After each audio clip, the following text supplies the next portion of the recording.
Hello ladies and gentleman, तो कैसे हैं आप सब। स्वागत है आप सबका हमारा डैन डैन के एपिसोड 11 में। पिछले वाले वीडियो में हमने देखा था कि कैसे ओकारुन, मोमो और आयरा इन तीनों ने मिलके उन सभी एलियंस को पील दिया था एंड जिसमें से मेंटिस की हेल्प करी थी हमारी गैंग ने। आखिर ह्यूमंस जो ठहरे हम सब। इसी बीच में एंट्री होती है एक नए बंदे की जो मोमो का एक चाइल्डहुड बेस्ट फ्रेंड था और उसका फर्स्ट लव भी था। ओकारुन बड़ा ही उदास हो जाता है जीजी को देखने के बाद। हाँ, इस लवंडे का नाम जीजी है, पूरा नाम गूगल कर लेना। ओकारुन को लगता था कि जीजी वो so smart and so cool, जो कि सच भी था कहीं न कहीं, पर पूरा सच नहीं था। ये लवंडा आधा घर में एंटर करते ही इसकी चालू हो जाती है। पता चलता है कि ग्रैनी ने इसे अपॉइंट किया है घर में साथ रहने के लिए। अब वो ऐसा क्यों करती है वो वीडियो के आगे पता चलेगा, बस थोड़ा सा ही आगे। आयरा वहां से अपने घर की तरफ निकल पड़ती है और उसके बाद ओकारुन भी घर के लिए निकल पड़ता है अपने टूटे और बिखरे दिल के साथ। ये स्प्रिट वॉकिंग की स्टाइल में चलता हुआ बेचारा अपना ओकारुन। मोमो ओकारुन को पीछे से आवाज लगाती है, ये इशारे तेरे कंगने दी करते हुए अपनी मोमो। पर ओकारुन को घंटा भी उसके इशारे कुछ समझ में ही नहीं आ रहे थे। तो मोमो ने ओकारुन को कहा कि हे ओकारुन, इट्स माई टर्न टू से एवरीथिंग। से एवरीथिंग?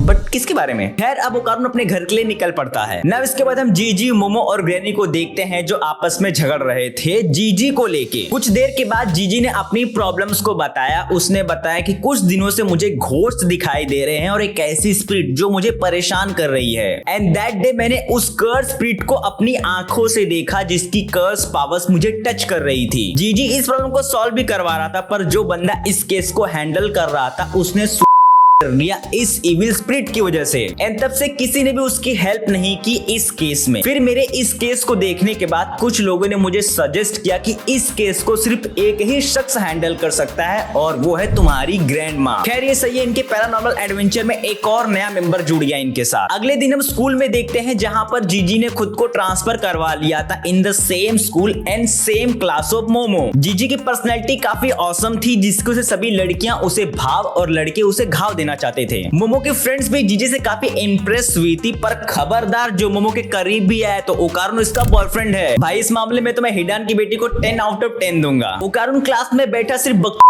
बातें सोच रहा है।